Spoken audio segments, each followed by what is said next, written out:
Capítulo 1. Carácter, atributos y perfecciones de Dios. La Trinidad. El Concilio Supremo. Nosotros creemos en Dios el Eterno Padre, y en su Hijo Jesucristo, y en el Espíritu Santo. Aceptamos a estos tres personajes como el Concilio Supremo de gobierno en los cielos. El Padre y el Hijo tienen cuerpos de carne y hueso y el Espíritu Santo es un personaje de espíritu. Adoramos al Padre en el nombre del Hijo, quien es el mediador entre Dios y el hombre, siendo el suyo el único nombre mediante el cual el hombre puede ser salvo. Aceptarnos a Jesús como el unigénito del Padre en la carne, aunque todos somos su linaje en el Espíritu y por consiguiente sus hijos. Paternidad divina. En las Escrituras aprendemos que Dios es, literalmente y no en sentido figurado, nuestro mismo Padre eterno. Las palabras de nuestro Redentor dichas a María cerca de la tumba de la cual él se había levantado y obtenido la victoria sobre la muerte, son sublimes y plenas de glorioso significado. No me toques, porque aún no vi subido a mi Padre, mas ve a mis hermanos, y diles, subo a mi Padre y a vuestro Padre, a mi Dios y a vuestro Dios. Con estas palabras se proclama enfáticamente la paternidad de Dios por su Hijo unigénito, quien declara que Él es nuestro hermano y que tenemos el mismo Padre eterno. Conocimiento moderno de Dios. Conceptos apóstatas. En el año 1820, cuando tuvo lugar la primera visión, la doctrina general relativa a la Trinidad, tanto en el mundo protestante como en el católico, era, en substancia, como sigue. No hay sino un solo y verdadero Dios que es infinito en ser y perfección, un espíritu inmaculado, invisible, sin cuerpo, partes o pasiones, inmutable, inmenso, eterno, incomprensible, omnipotente, omnisapiente, santísimo, libérrimo, absoluto, que obra todas las cosas de acuerdo al dictado de su propia voluntad inmutable y justísima. José Smith restauró el conocimiento de Dios. La visión de José Smith dejó en claro que el Padre y el Hijo son dos personajes separados, poseedores de cuerpos tan tangibles como el del hombre. Se le reveló además que el Espíritu Santo es un personaje de espíritu, distinto y separado de las personas del Padre y del Hijo. Las Escrituras muestran la personalidad de Dios. Esta verdad de capital importancia conmovió al mundo. Sin embargo, al considerar las claras expresiones de los escritos sagrados, es sumamente sorprendente y causa maravilla que el hombre haya podido errar tanto. El Salvador dijo, «El Padre mayor es que yo», e invitó a sus discípulos, después de su resurrección, a que lo tocasen y viesen que era Él, pues dijo, «Un espíritu no tiene carne ni huesos, como veis que yo tengo». Los apóstoles entendían claramente las entidades del Padre, del Hijo y del Espíritu Santo, a los cuales constantemente se referían en sus epístolas. Pablo informó a los corintios en cuanto al hecho de que cuando todas las cosas estén sujetas al Padre entonces, también el Hijo mismo se sujetará al que le sujetó a él todas las cosas, para que Dios sea todo en todos. José Smith vio al Padre y al Hijo, por lo tanto pudo testificar con conocimiento personal que era verdadero el versículo en el que leemos, «Y creó Dios al hombre a su imagen, a imagen de Dios lo creó, varón y hembra los creó». Esto tenía que ser entendido literalmente y no en un sentido místico o figurado. ¿Cómo obtener conocimiento acerca de Dios? Sé, como saben estos mis hermanos, que Dios vive, que Jesucristo es el Hijo unigénito de Dios en la carne y el Redentor del mundo. Pero no he aprendido todo lo que hay por conocer acerca de Él y de nuestro Padre, ni tampoco lo habéis hecho vosotros, pues en esta existencia mortal es imposible que comprendamos cabalmente la misión de nuestro Señor y Redentor, ni conocerlo y saber exactamente quién y qué es Él, ni el alcance de la gran obra que efectuó. Pero sí queremos ser dignos de presentarnos ante Dios el Padre y Jesucristo su Hijo, y de ser coronados allí con exaltación, será necesario conocerlos plenamente. Sin embargo, mientras no entremos en su presencia y recibamos esta gran bendición, no podremos conocer cabalmente al único y verdadero Dios ni a Jesucristo a quien Él ha enviado. Cualquier hombre justo puede ver a Dios. El Señor ha establecido en orden todas las cosas y nos ha dado un sistema perfecto el cual no podemos mejorar. Si lleváramos a cabo todo lo que el Señor ha revelado, tal como lo ha revelado, entonces todas las cosas serían perfectas, pues la organización es una organización perfecta, va que su teoría, su plan no tiene error. Si nosotros siguiésemos todas las órdenes que se nos han dado dentro del sacerdocio, Dicho de otro modo, si pusiésemos en práctica las grandes doctrinas que han sido manifestadas en las revelaciones contenidas en las Santas Escrituras, solamente pasaría muy poco tiempo antes de que este gran pueblo estuviese en la misma condición, categóricamente, en que estaba el pueblo de la ciudad de Enoc. Podríamos andar con Dios, podríamos contemplar su rostro porque entonces la fe abundaría en el corazón de este pueblo al grado de que sería imposible que el Señor se contuviese y se nos revelaría tal como lo ha hecho en épocas pasadas.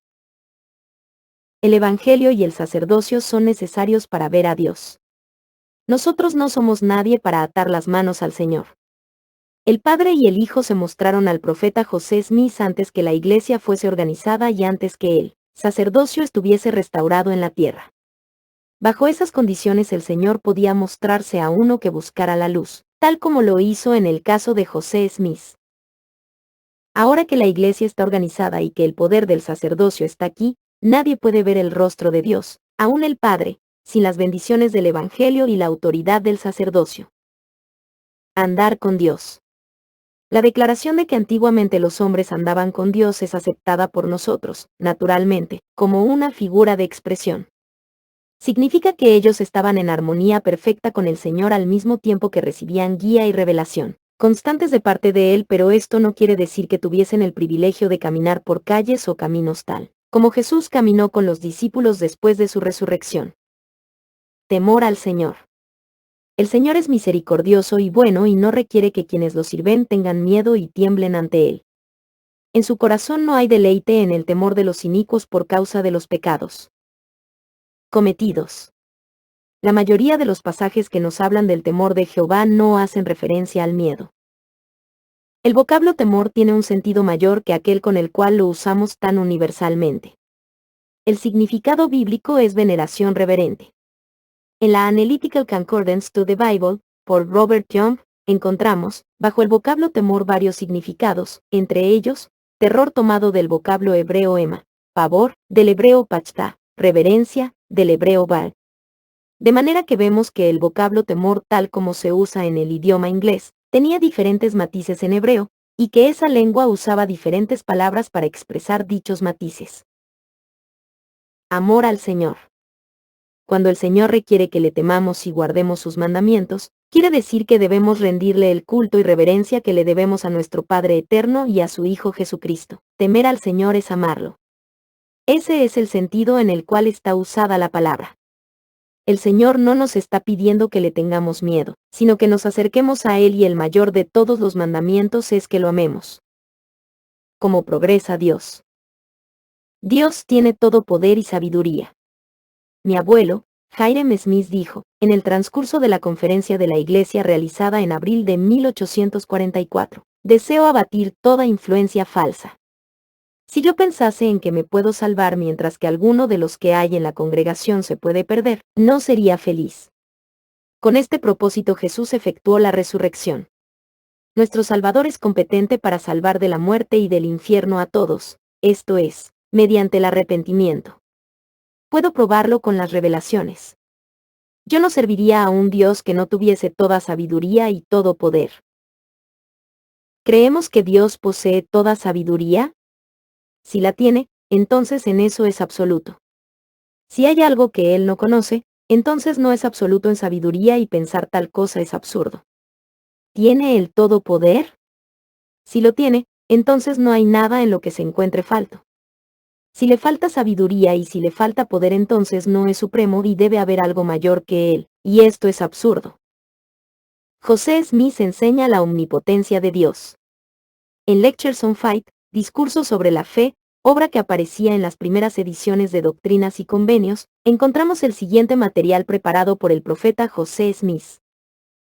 Hay dos personajes, esto es, de carne y hueso, que constituyen el poder supremo, incomparable y grande sobre todas las cosas, por quienes todas las cosas fueron creadas y hechas, que son creadas y hechas, ora visibles o invisibles, ora en los cielos o en la tierra, debajo de la tierra o a través de la inmensidad del espacio. Ellos son el Padre y el Hijo, el Padre siendo un personaje de espíritu, gloria y poder, poseedor de toda perfección y plenitud, el Hijo, que estaba en el seno del Padre, un personaje de cuerpo físico, hecho o formado semejante al hombre o que tiene la forma y semejanza del hombre, o más bien dicho, el hombre habiendo sido formado a su semejanza y a su imagen, él es también la imagen y semejanza expresa de la persona del Padre, y posee toda la plenitud del Padre, o la misma plenitud. Con el Padre. Dios es el único gobernante supremo y ser independiente en quien se encuentra toda plenitud y perfección, el único que es omnipotente, omnipresente y omnisciente, sin principio de días o fin de vida, y el único en quien todo buen don y todo buen principio es hallado. Sin el conocimiento de todas las cosas Dios no podría salvar parte alguna de sus criaturas, pues es en razón del conocimiento que Él posee de todas las cosas, desde el principio hasta el final, que Él puede impartir ese entendimiento a sus criaturas, por medio del cual ellas se hacen partícipes de la vida eterna. Y si no fuese por la idea que existe en la mente de los hombres de que Dios posee todo conocimiento, a ellos les sería imposible ejercer fe en Él. Progreso por medio del aumento de sus creaciones. El libro de Moisés nos informa que la gran obra del Padre consiste en crear mundos y en probarlos. No tienen fin mis obras, ni tampoco mis palabras, dice, porque, he aquí, esta es mi obra y mi gloria, llevar a cabo la inmortalidad y la vida eterna del hombre.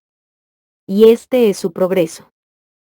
Comentando sobre este asunto, el profeta José Smith ha dicho, ¿qué hiciste tú, Jesús? Hice aquellas cosas que vi hacer a mi Padre cuando tuvieron su existencia los mundos. Mi Padre labró su reino con temor y temblor y yo debo hacer lo mismo, esto es, Cristo debe hacer lo mismo, y cuando gane mi reino, lo presentaré a mi Padre a fin de que Él pueda tener reino sobre reino, y así aumentará en gloria. Entonces tendrá una exaltación mayor, y yo, Cristo, tomaré su lugar y así también lograré la exaltación. De modo que Jesús sigue los pasos de su Padre y hereda lo que Dios hizo antes y así Dios es glorificado y ensalzado mediante la salvación y exaltación de todos sus hijos.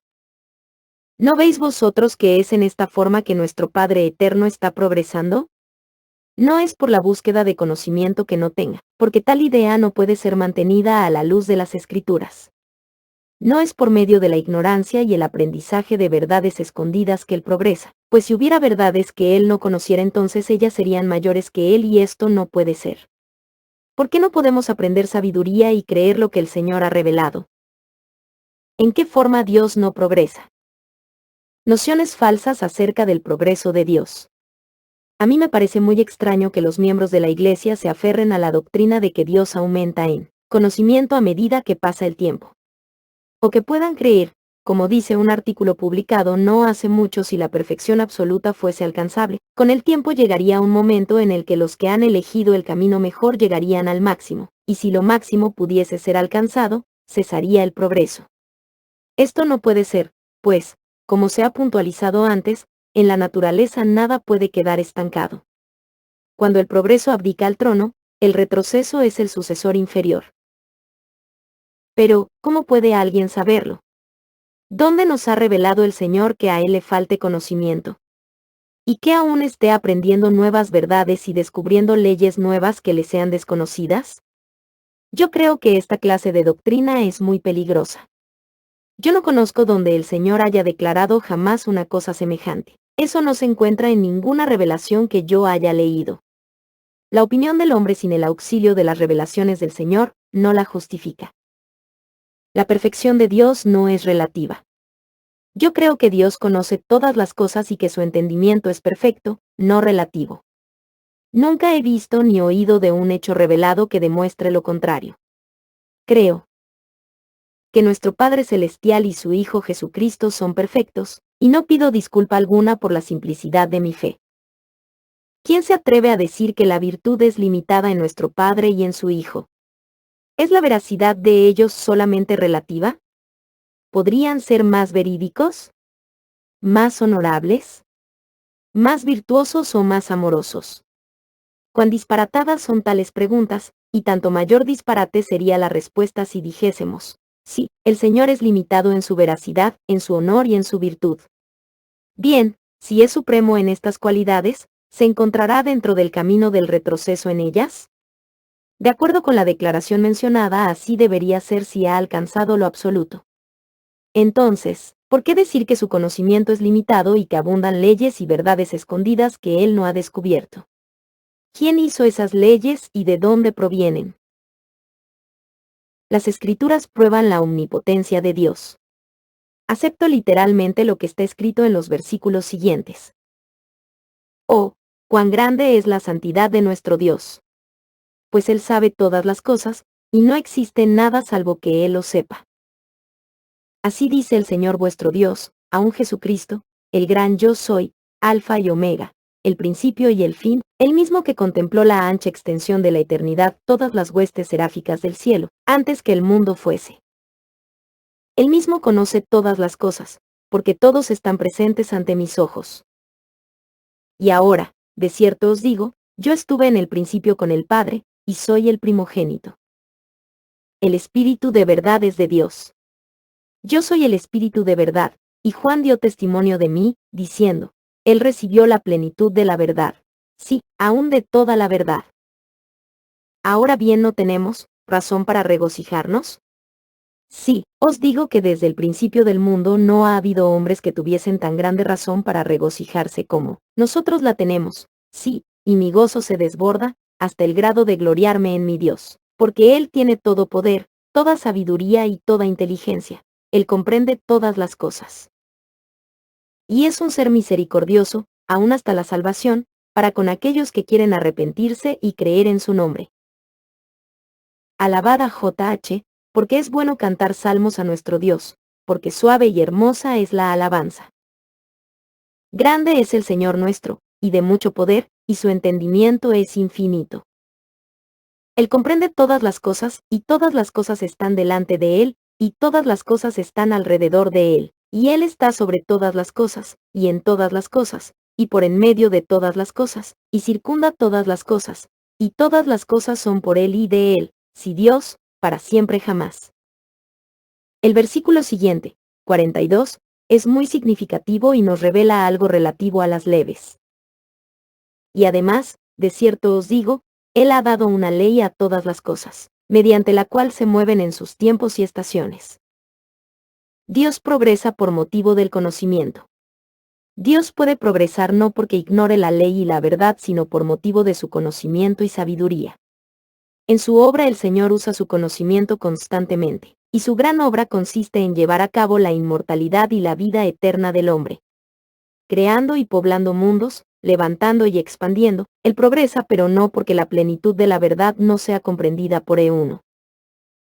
¿Se destruirá Dios a sí mismo? Yo no puedo concebir a un Dios perfecto que tenga que usar su tiempo para descubrir leyes y verdades que no conoce. Tal pensamiento me parece destructivo y nada progresivo. Si hubiera una verdad que Dios no haya descubierto, y la descubriese, y a semejanza del químico que mezcla ciertos elementos y vuela en pedazos, ¿cuándo encontrará el Todopoderoso alguna verdad o ley escondida que destruya todo? ¿No existe también el peligro de que algún otro personaje descubra alguna verdad mayor que la que conoce nuestro Padre? Si tal fuese el caso, ¿qué pasaría con Dios? ¿De qué forma Dios es sempiterno? Dios es un nombre glorificado. Algunas personas se sienten turbadas por causa de las declaraciones hechas por el profeta José Smith y las que se encuentran en el sermón dado en Nauvoo, en 1844, durante el funeral de King Fahd. El asunto que parece tan misterioso es la declaración de que nuestro Padre Celestial en algún momento pasó por vida y muerte y es un ser glorificado, exaltado. Este es uno de los misterios y para algunos parece contradecir otras declaraciones dadas en las Escrituras. Naturalmente hay cosas que no comprenderemos mientras estemos en este estado mortal y no podremos desentrañar todas las dificultades que están ante nosotros. Nuestro entendimiento es limitado y juzgamos de acuerdo con lo que conocemos y con lo que estamos familiarizados. No podremos comprender lo que se relaciona con la vida eterna mientras no alcancemos la meta de la vida eterna, oportunidad en la que todas las cosas se aclararán. En las Escrituras leemos que Dios es infinito y eterno, de eternidad en eternidad el mismo Dios inmutable, que Él es el mismo ayer, hoy y para siempre, que es inmutable de eternidad en eternidad.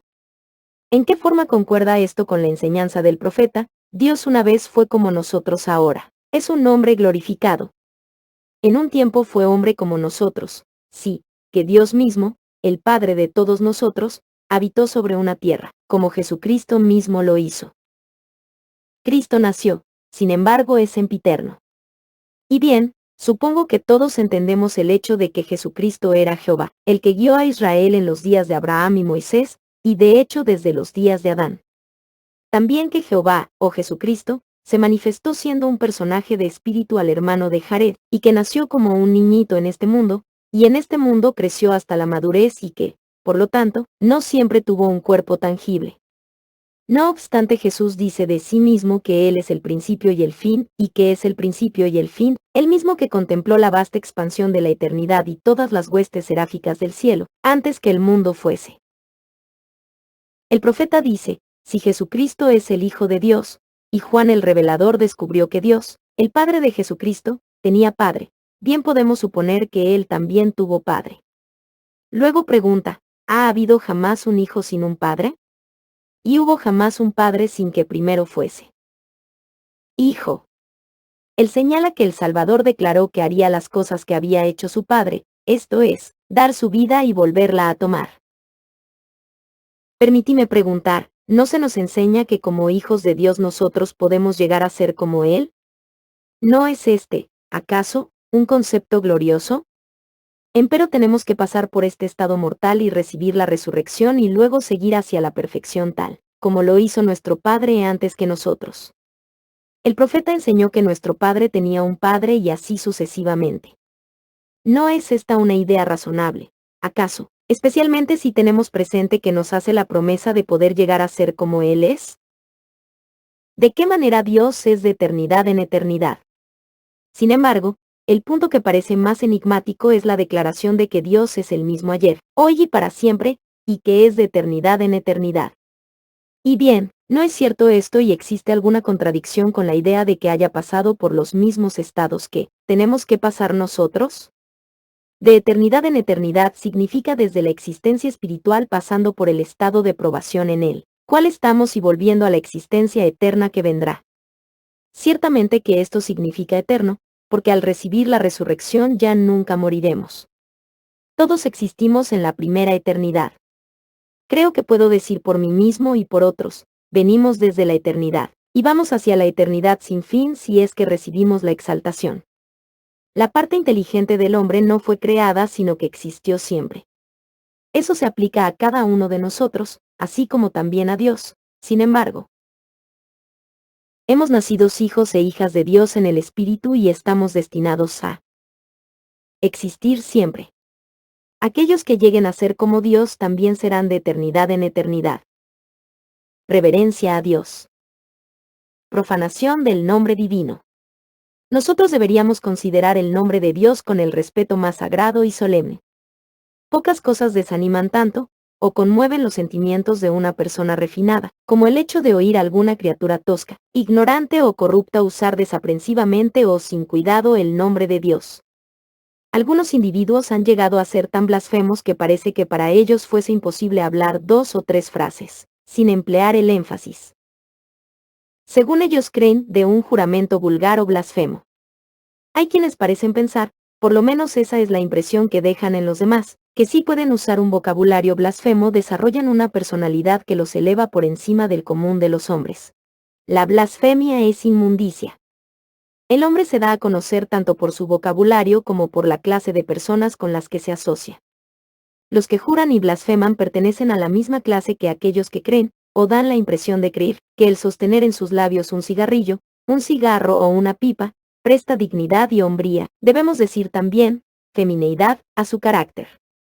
La inmundicia en cualquier forma es degradante y destructiva para el alma y debe ser evitada como veneno, mortífero por todo miembro de la Iglesia.